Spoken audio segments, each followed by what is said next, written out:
Welcome alpha. இயேசு கிறிஸ்துவ நாமத்தினாலே உங்களை வரவேற்கிறேன். Let Lord the Holy Spirit open our eyes, ears, hearts and minds of understanding.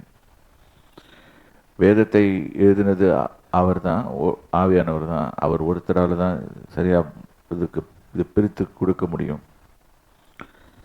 எப்பவுமே வேதத்தை பிரித்து மேய்ந்து இப்படி தான் சொல்லணும். ஏன்னா பிரித்து மேய்ஞ்சு சண்டை போடுறவங்கெல்லாம் பேசுவாங்க, பிரித்து மேய்ஞ்சிடுவேன்.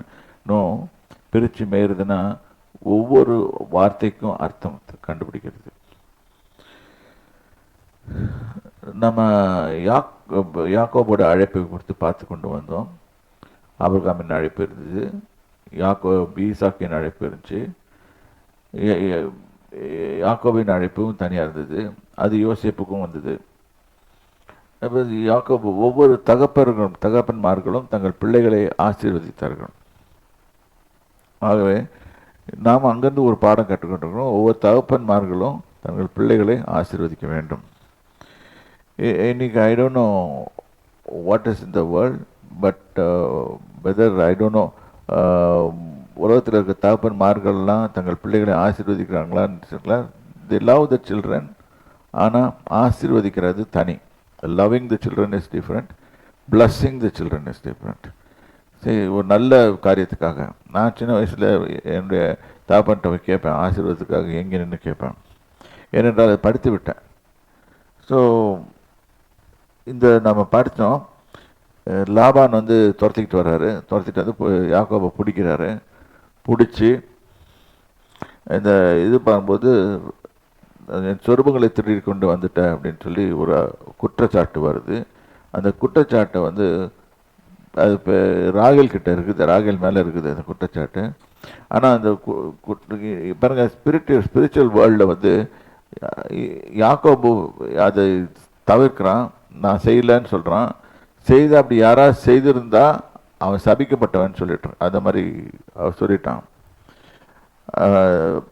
இந்த இடத்துல வாசிப்போம். 31ஆம் அதிகாரம் 32வது வசனத்தை வாசிப்போம். யாரிடத்தில் உம்முடைய தெய்வங்களை கண்டுபிடிக்கிறீரோ அவனை உயிரோடே விட வேண்டாம். பார்த்தீங்களா, இந்த வார்த்தையை அவன் சொல்லியிருக்க கூடாது. அவனுக்கு தெரியாது இவன் லவபிள் சம்சாரம் எடுத்துகிட்டு வந்திருப்பான்னு சொல்லி, மனைவியை எடுத்துகிட்டு வந்திருப்பான்னு சொல்லி அவனுக்கு தெரியாது. ஆனால் அவன் எடுத்துகிட்டு வந்திருக்கான். பாருங்கள், ஒரு வீடு, ஒரு குடும்பம், அந்த குடும்பத்துக்குள்ளே ஒரு 4 சுவருக்குள்ளே என்னென்ன சீக்ரெட்ஸ் ஓடுது பாருங்கள். ஒரு குடும்பத் தலைவனுக்கு தெரியாமல் மனைவி அங்கே வேலை செய்கிறான். இது ரொம்ப முக்கியமானது. இந்த இடத்துல வரும்போது அவன் வந்து சபிக்கிறான். யார் எடுத்துட்டு வந்தாலும் அவனே என்ன போட்டிருக்கு, அவன் சபிக்கப்பட்டவனா போட்டிருக்கு. என்ன போட்டிருக்கு? அவனை உயிரை விட வேண்டாம். பார்த்தீங்களா, இந்த வார்த்தையை உபயோகிக்கிறான். உயிரோட விட வேண்டாம். உங்களுடைய பொருள்கள் ஏதாவது என் கைவழத்தில் உண்டானால் நீர் அதை உன் சகோதரருக்கு முன்னாடி பரிசோதித்து எடுத்துக்கொள்ளும் அப்படின்றான். அவங்ககிட்ட பொருள் எதுவுமே இல்லை. அவள் எடுத்துகிட்டு வந்தது சொரூபங்கள் தான். அவள் எடுத்துகிட்டு வந்தது. அவள் வந்து தகப்பன் மாதிரி இல்லை, அன்புனால சரி இவை தான் என் தகப்பனுக்கு கொடுத்துச்சாப்ப ஈசாக்குக்கு வாக்குத்தத்தம் கொடுக்குறாளுங்க. அவங்க 2 பேரும், முதல் மனைவியும் 2வது மனைவியும் சேர்ந்து கொடுக்குறாங்க. எங்கள் தகப்பன் எல்லாத்தையும் திருடி வாயில் போட்டு கொண்டாரு, எங்களை விழுங்கிட்டாருன்னு சொல்லி சொல்கிறாங்க. இருந்தாலும் தகப்பன் மேல உள்ள பற்று போகலை கூட.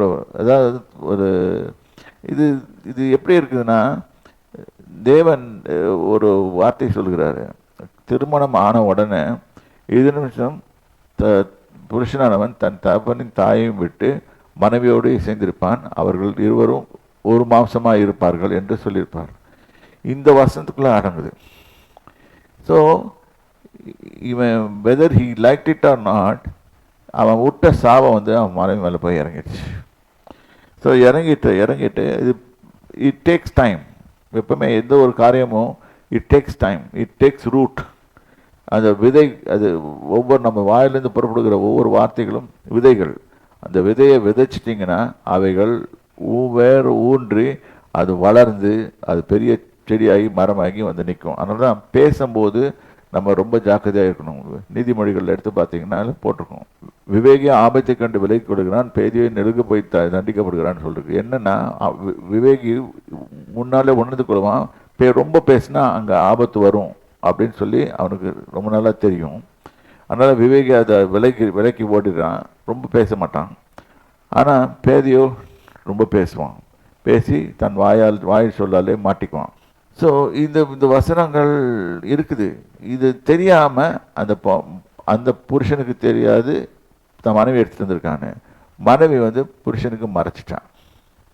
ஸோ இந்த இடத்துல பாருங்கள் 34வது வசனம். ராகேல் அந்த சுரூபங்களை எடுத்து ஒட்டக சேனத்தின் கீழ் வைத்து அதன் மேல் உட்கார்ந்திருந்தார்.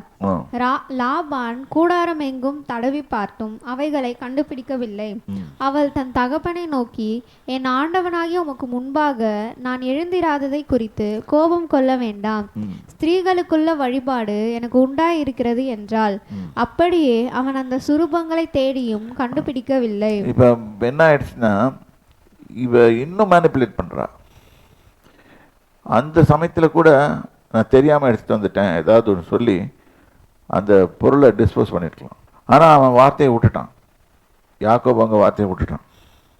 வார்த்தைகளில் உள்ள வல்லமை அப்படின்னு சொல்லிட்டு ஒரு புஸ்தகத்தை நான் படிச்சிருக்கேன். ஸோ ரொம்ப நானும் என்னோட கெட்ட நாவும் அப்படின்னு சொல்லிட்டு இன்னொரு புஸ்தகமும் படிச்சிருக்கேன். ஸோ நம்ம வாயின் வார்த்தைகளை குறித்து எச்சரிக்கையாக இருக்க வேண்டும். ஸ்திரீகளுக்குள்ள வழிபாடு இருக்குதுன்னு ஒரு பொய்யை சொல்லிட்டான். ஸோ அதை ரீசன் காட்டி இப்போ யாரும் அதை செக் பண்ண மாட்டாங்க. ஸோ இங்கேயும் நிறைய பேர் பொய் சொல்லுவாங்க. அந்த மாதிரி விஷயத்தில், எந்த விஷயத்தில் நம்ம பொய் சொல்கிறது தேவன் கவனித்து கொண்டே இருக்கிறார். தேவனும் கவனிக்கிறாரு, பிசாசும் கவனித்து கொண்டு இருக்குது.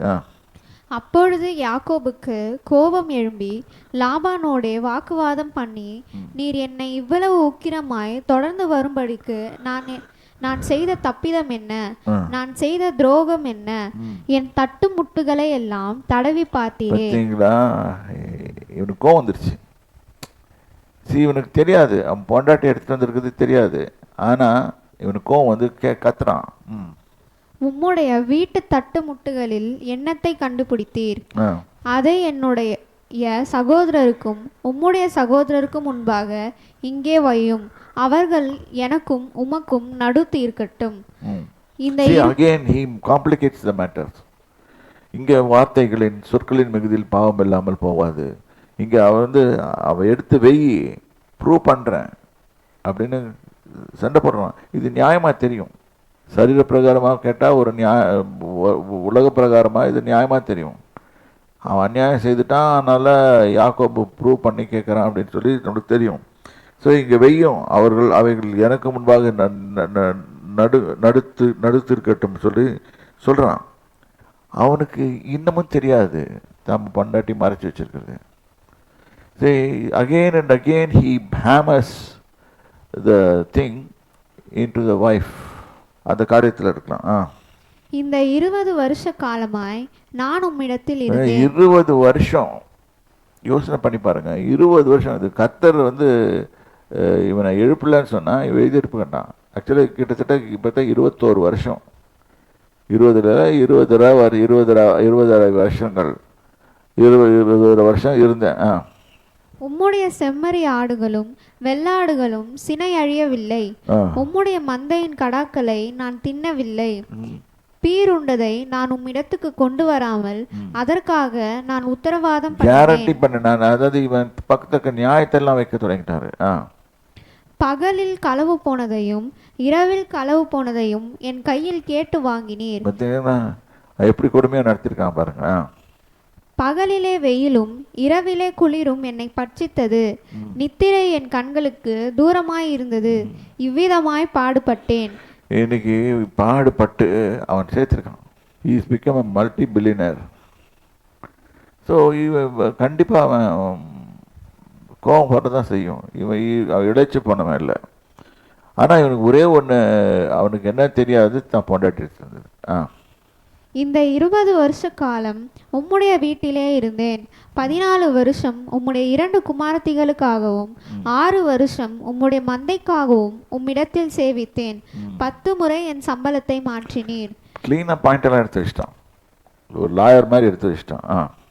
என் பிதாவின் தேவனாகிய ஆபிரகாமின் தேவனும் ஈசாக்கின் பயபக்திக்குரியவரும் என்னோடு இராமற் போனால் நீர் இப்பொழுது என்னை வெறுமையாய் அனுப்பிவிட்டிருப்பீர். கரெக்டாக சொல்கிறோம். என்னுடைய தேவனாகிய கர்த்தர் என்னோடு இராவிட்டால்